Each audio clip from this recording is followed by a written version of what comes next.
निश्चित भाव में यदि प्रधानमंत्री आसवे निश्चय कार्यकर्ता केवल उत्साह बढ़नी साधारण लोकों विश्वास उत्साह बढ़ आज जो डबल इंजिन सरकार आसला जिते इन्वेस्टमेंट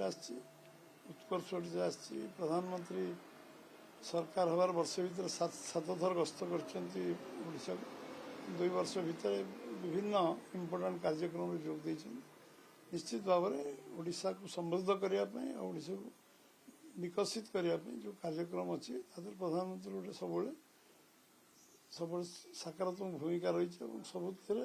से ओडिशा को गुरुत्व दे आशा एक नंबर राज्य हम ये मन में जो कल्पना अच्छी स्वप्न अच्छी से निश्चित भाव में सफलता दिगरे अग्रसर हो डेट से जो स्थिर करेंगे आम तो कार्यक्रम चलो 20 पर्यंत आगे बढ़ियार भी संभावना अच्छे चूड़ांत कार्यक्रम भर फाइनाल चूड़ांत करोचना सब 2 वर्ष पूर्ति और 12 वर्ष पूर्ति कार्यक्रम सब ता विषय आलोचना कथबार्ता दिल्ली रही 12 वर्ष कार्यक्रम तो केन्द्र तार स्पष्टता सहित कर सारी राज्य प्राय 99% चूड़ांत कौन कौन कर रूपरेखा चूड़ांत है आपको जन दि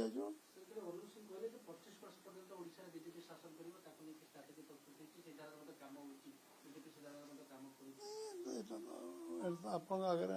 100 थर समस्त आमर नेतृत्व कहते सरकार ओडिशार लंबा समय चलो एवं निरंतर सरकार लोक जो विश्वसनीयता अच्छी बीजेपी से कठिन परिश्रम कर सरकार परिश्रम कर दल परिश्रम कर दल सरकार समन्वय सरकार लंबा समय चलो दिल्ली रे क्लीन स्वीप करदवा चाहूँगी भारतीय जनता पार्टी जो कि भारतीय विजु जनता दल राज्यसभा सांसद मान जड़े पर जड़े प्रलोभित कर दलर लोक सी रखा दरकार दलर लोक यदि न रे से आम कौन कर दलर लोक रखा घर इंटरनाल अफेयर से विषय आम किसी मत न देवा उचित दल से रखा दरकार आम आम कौन जबरदस्तिया का नहीं आम दल में मिसई दूँ जड़े लोक स्वेच्छाकृत दल में मिसा चाहूँ ता विषय आम दल चिंता कर मिसा चाहूँ आम मिसेबा कि मिसेबा आम निष्पत्ति कर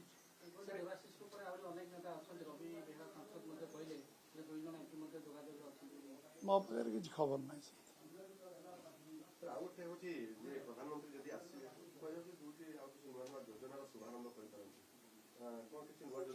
चूड़ांत रूपरेखा हेल्ले जना पड़ो जो आसवे आसवा पूर्व जना पड़ आपको जन दि कौन कौन नुआ नुआ योजना यदि किसी प्रधानमंत्री कल्पना थी स्वप्न थी ओडिशा सरकार सहित कथबार्ता करेंगे निश्चय जोटा करेंगे आम आपको आगुरी जनइबू चाषी प्रसंग में भारतीय जनता पार्टी सरकार ठीक भाव में ये धान मंडी से पूर्व जो व्यवस्था था विपर्यस्त हो गला आज सांबादिक सम्मेलन करी सरकार चाषी मारण नीति अवलंबन कर चाषी भलरे ना चाषी उचित प्राप्य पाते जी पैसा केन्द्र सरकार धार्य करता से पाऊन से निजे प्रकाश करते बेले धान केते किणुले आज आज 2 वर्ष आम केते धान किणुचु धान किणा आम किणा केते चाषी बिकुले आज चाषी केते धान चाषी संख्या धान किणवा संख्या आज आम रेकर्ड धान किणुचु आज 78 lakh metric tonne in term of rice एथर प्रोक्योरमेंट हवार संभावना अच्छी रबी फसल किणाला ये आहरी टपी पारे आहरी 1 लाख 2 लाख टपी पारे चाषी सामान हिसाब दिंतु फैक्ट्स एंड फिगर सहित मुझे आह्वान करुचे से धान केते चाषी किणी आम केते चाषी किणुचु से केते टंकार धान किणी आम केते टका किणुचु 31 टका धान क्विंटाल दवा फल चाषी केते टंका अधिक जो इनपुट सब्सिडी पाई से अलग धान मूल्य केंद्र सरकार धार्य कर 2441 टका एवं 2369 टका था एवं बढ़ी धान रेट बढ़ी ତେଣୁ 71 ଟଙ୍କା ବଢ଼ିଛି। ତେଣୁ ଏ ବଢ଼ିଲା ପରେ ସେମାନେ ଆମେ 31 ଟଙ୍କା ଧାନ କ୍ୱିଣ୍ଟାଲ ସେମାନେ କହୁଥିଲେ ଧାନ ଏତିକି ରେଟ୍ ଦିଆଯାଉଛି, ଯେତିକି ମାଗୁଥିଲେ ତାଠୁ ଅଧିକା ରେଟ୍ ଆମେ ଦେଉଛୁ। ବିଜନ କହୁଥିଲେ ଚାଷୀଙ୍କର ଲସ୍ ହେଉଛି, କ୍ଷତି ହେଉଛି, କେନ୍ଦ୍ର ପଇସା ଦେଉ, ଆମେ ତାକୁ ତାଠୁ ଅଧିକା ଟଙ୍କା ଦେଉଛୁ। ସେମାନେ ପ୍ରଥମେ ବୁଝାନ୍ତୁ ଯେ ଧାନ ଯେଉଁ ପରିମାଣରେ ଆମେ କିଣିଛୁ ସେ ତାକୁ କେବେ ସ୍ୱପ୍ନ ଦେଖିଥିଲେ କି? ଯେତିକି ଟଙ୍କା ଆମେ ଇନପୁଟ୍ ସବସିଡି 3100 ଟଙ୍କା ଦେଇଛୁ ସେ ତାଙ୍କ ସ୍ୱପ୍ନରେ କେବେ ଭାବିଥିଲେ କି? ବିଜେଡି ତାର ସରକାର 15 ବର୍ଷ ଭିତରେ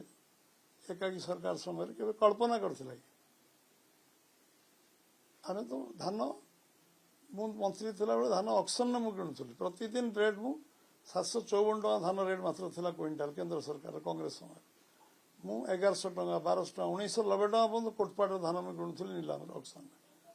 ମାନସିକତାର ବିଜେଡି କେବେ ଗୋଟେ ଦିନ ଅକ୍ସନରେ କିଣିଛି? 50 ଟଙ୍କା ସବସିଡି କେବେ ଦେଇଛି? ଇନପୁଟ୍ ସବସିଡି ଦେଇଛି 50 ଟଙ୍କା? ଯିଏ ଲୋକ କହିବ ତାର ନୈତିକ ଅଧିକାର ରହିବା ଦରକାର ଯେ ମୁଁ ଦେଇଥିଲି ଏତେ ଟଙ୍କା, ବିଜେପି କାହିଁକି ଦେଲାନି ଏତେ ଟଙ୍କା? ଆମେ ଯେହେତୁ ଦବାନି ଆଉ କହିବା ସେ ଅଧିକାର କୋଉଟା ହେଲା? କହିବା ପାଇଁ ବହୁତ ଲୋକ କହିବେ, କହିବା ପାଇଁ କ'ଣ ଟ୍ୟାକ୍ସ ପଡୁଛି? ଓଟା ଠିକ୍ ସମୟରେ ହବ, ଯୋଉ ସମୟରେ ଆପଣ